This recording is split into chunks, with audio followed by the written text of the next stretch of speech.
સરકારના વસ્તી વિશે ચર્ચા કરવી એટલે જરૂરી છે કારણ કે સરકારે બધાને રોજીરોટી પૂરી પાડે છે, પ્રાથમિક જરૂરિયાતો, રોજગારી એ બધું પૂરું પાડે છે. એટલે સરકારના આ વસ્તી વિશે ચર્ચા કરવી એટલે જરૂરી. અને આજે હું તમને ભણાવીશ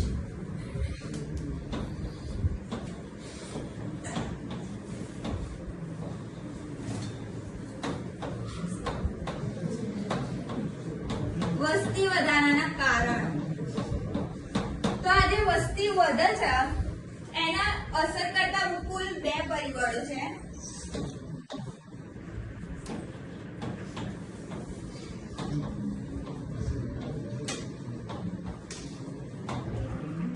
તો વસ્તી વધારાને અસર કરતા કુલ કેટલા પરિબળો? 2. હજી જોરથી કેટલા પરિબળો? 2. કયા કયા?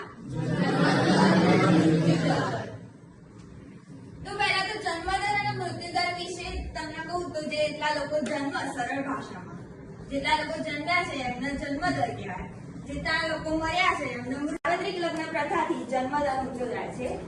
તો ઊંચા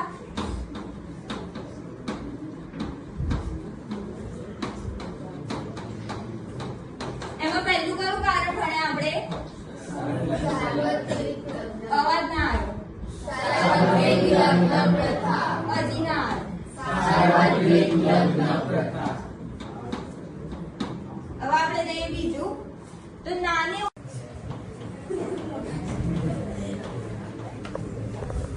અંદર વાતો બંધ કરી દેજો પ્લીઝ. અત્યારે હું બોલું છું તો તમારે મારી જોડે ચર્ચા કરો. તમને કોઈ ક્વેશ્ચન હોય તો અહીં કહો.